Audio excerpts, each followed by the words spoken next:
Assalamualaikum warahmatullahi wabarakatuh. Pada video kali ini, kami tutor 2 dari 12 MIPA 5 akan mempresentasikan tentang senam lantai. Saya Amanda Sofi Nabila Maharani, absen 3. Nama saya Bibi Kansawa Vina, absen 6. Nama saya Talita dan Safira, absen 21. Saya Yasminur Syabina Bakri, absen 22. Nah, sebelum kita masuk ke dalam materi senam lantai ini, kita harus mengetahui apa aja sih macam-macam senam. Pada video kali ini, saya akan menjelaskan 8 macam senam. Yang pertama ada senam akrobatik. Apa sih senam akrobatik? Senam akrobatik merupakan senam yang para pemainnya berada dalam satu regu, dan mereka saling bekerja sama untuk melakukan pembagian peran sesuai dengan iringan musik. Berikutnya ada senam artistik. Senam artistik merupakan salah satu senam yang paling populer di gelaran Olimpiade. Senam ini memadukan aspek tumbling dan akrobatik, di mana setiap gerakan biasanya menggunakan alat bantu, contohnya seperti kuda-kuda pelana, kemudian ada palang sejajar, dan juga gelang-gelang. Lalu ada senam aerobik. Nah, senam ini tuh salah satu senam yang populer di Indonesia. Jenis senam ini biasanya diiringi irama musik saat melakukan berbagai macam gerakannya. Adapun gerakan senam aerobik dilakukan untuk melatih otot-otot tubuh hingga denyut jantung. Kemudian ada senam ritmik. Nah, senam ritmik merupakan salah satu senam yang memiliki ciri khas karena memadukan antara tarian dan balet. Komposisi gerakan senam ini biasanya diantarkan melalui lantunan irama musik dan menggunakan beberapa alat bantu seperti bola, tali, pita, dan gada. Berikutnya ada senam trampolin. Wah, unik ya. Nah, senam trampolin ini merupakan jenis senam yang mirip dengan senam akrobatik. Cuman bedanya senam trampolin ini itu dilakukannya di atas trampolin. Jadi, senam trampolin itu biasanya melakukan akrobat di atas trampolin, sehingga jenis senam ini menciptakan gerakan sambil memantul di trampolin. Kemudian ada senam kegel. Banyak sih dari kita yang nggak mengetahui apa sih senam kegel, namun ternyata senam kegel ini banyak banget manfaatnya. Nah, senam kegel itu apa sih? Senam kegel merupakan senam latihan otot panggul bagian bawah, dengan catatan badan dan anggota tubuh tidak perlu ikut bergerak. Jadi, senam ini sangat bermanfaat untuk persalinan, penuaan, kelebihan berat badan, dan juga operasi. Dan ada senam umum nih. Nah, senam umum itu populer banget di Indonesia karena senam ini gabungan dari berbagai jenis gerakan senam. Masyarakat Indonesia itu biasanya mengenalnya dengan sebutan SKJ atau senam kesegaran jasmani. Biasanya dari kecil kita di sekolah pasti disuruh untuk senam SKJ kan. Nah, pada senam SKJ ini biasanya peserta diminta untuk melakukan berbagai macam gerakan dengan irama musik. Dan yang terakhir adalah topik utama kita, yaitu senam lantai. Senam lantai merupakan gerakan olahraga yang bentuk latihannya dilakukan di atas lantai yang biasanya dialasi oleh matras. Nah, senam lantai juga biasanya disebut sebagai latihan bebas. Kenapa? Karena senam lantai tidak memerlukan alat bantu seperti tongkat ataupun balok. Nah, gerakan senam lantai sendiri dilakukan untuk melatih otot tubuh agar lebih kuat dan juga lentur. Akhirnya kita sudah masuk ke dalam topik senam lantai nih. Tadi saya sudah sedikit menjelaskan tentang apa sih senam lantai. Nah, macam-macam senam lantai itu ternyata banyak juga. Namun, pada video kali ini, saya dan teman-teman saya akan menjelaskan 11 macam-macam dari senam lantai. Nah, berikut merupakan macam-macam senam lantai yang akan dijelaskan dalam video kali ini. Yang ini berguna untuk meningkatkan kelenturan tubuh, terutama pada bagian otot perut, kaki, bahu, tangan, dan juga pinggang. Tata caranya, berbaring di atas lantai maupun matras, tukul kedua lutut, rapatkan kedua tumit pada bagian pinggul, tekuk kedua siku tangan, lalu diikuti dengan telapak tangan bertumpu pada matras. Lakukan gerakan badan diangkat secara perlahan ke atas, selanjutnya disusul dengan dorongan dari kedua tangan dan kaki lurus.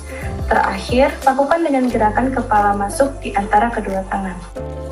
Sikap lilin ini berguna untuk melatih keseimbangan tubuh. Tata caranya, tidur terlentang dengan kedua kaki lurus, pandangan lurus ke atas. Angkat kedua kaki dan pinggul dengan menggunakan kedua tangan untuk mendorong kaki ke atas. Kaki harus rapat serta didorong dengan menggunakan tangan yang berbentuk seperti siku. Setelah itu, atur dan jaga keseimbangan. Ketika sedang melakukan pendaratan atau menurunkan kaki, harus dilakukan secara perlahan-lahan supaya tidak terjadinya cedera.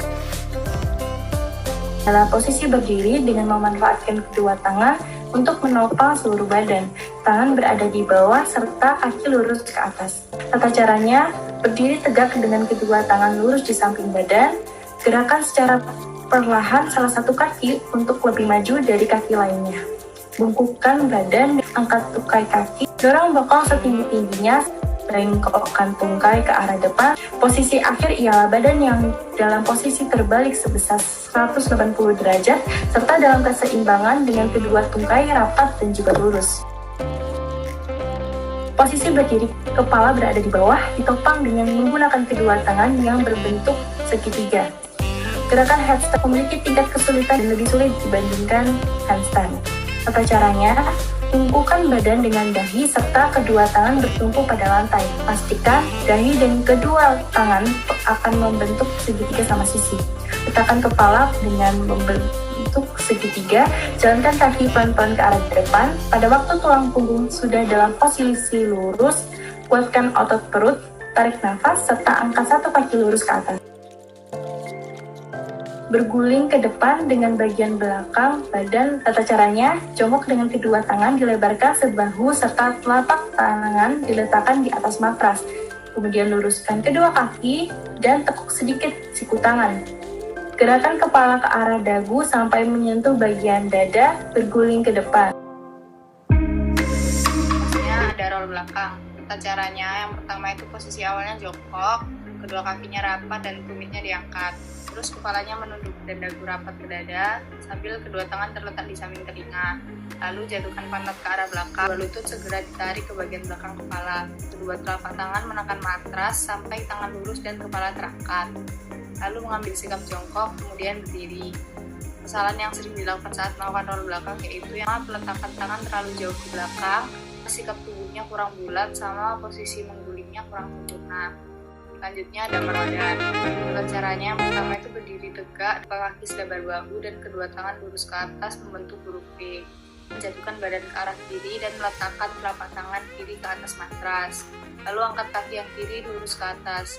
Lalu angkat kaki kanan lurus ke atas, sedangkan kaki kiri juga mulai turun kembali. Angkat tangan kiri diikuti dengan kaki kiri dan kembali ke posisi awal. Kesalahan yang sering dilakukan saat meroda yaitu lemparan kakinya kurang kuat dan sikap badan kurang melenting. Selanjutnya ada salto. Tata caranya yang pertama berdiri tegak dan posisi kedua tangan lurus di samping badan. Melangkahkan kaki beberapa kali dan mengayunkan tangan ke bawah pada waktu melakukan tolakan. Saat badan melayang di udara, lipat tangan ke arah lutut serta tundukkan kepala.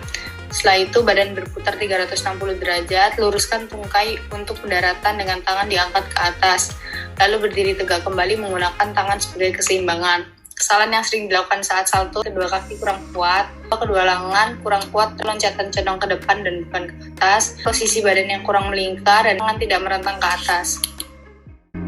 Lompat harimau. Tata cara melakukan lompat harimau yang pertama berdiri tegak dengan kedua tangan di samping badan, melompat ke arah depan dengan lengan diayunkan ke atas, pentingkan badan serta lipat lutut di depan dada. Luruskan tungkai sesaat sebelum melakukan pendaratan, jongkok yang dilakukan dengan berdiri. Kesalahan yang sering dilakukan saat lompat harimau, catatan kaki kurang kuat, tumpuan tangan yang kurang kuat, kepala digunakan sebagai tumpuan dan gerakan kurang sempurna.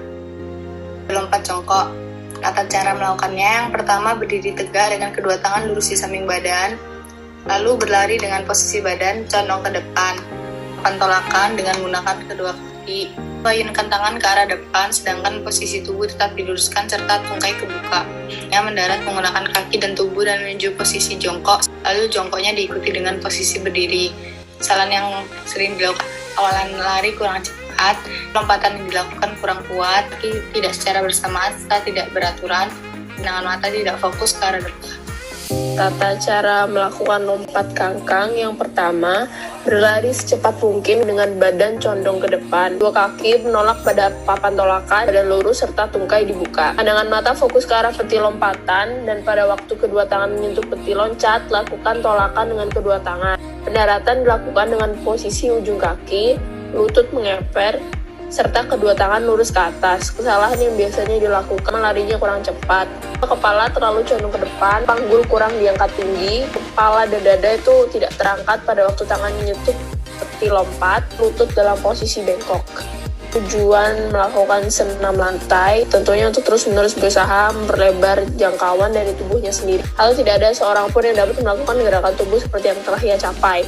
Manfaatnya, di antara lain ada kesehatan tubuh lebih terjaga, memperbaiki bentuk tubuh yang kurang proporsional, tubuh lebih lentur sebagai detoksifikasi, meningkatkan kepercayaan diri, dan lain sebagainya.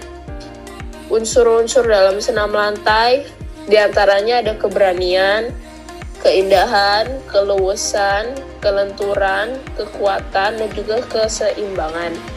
Peraturan dalam senam lantai, atlet tidak boleh keluar arena pertandingan sebelum penampilannya selesai, dan atlet kurang atau tidak dapat melakukan gerakan tertentu di dalam koreografi gerakannya, maka skor atlet pun juga akan dikurangin. Terima kasih. Sekian dari kami. Kurang lebihnya mohon dimaafkan. Wassalamualaikum warahmatullahi wabarakatuh.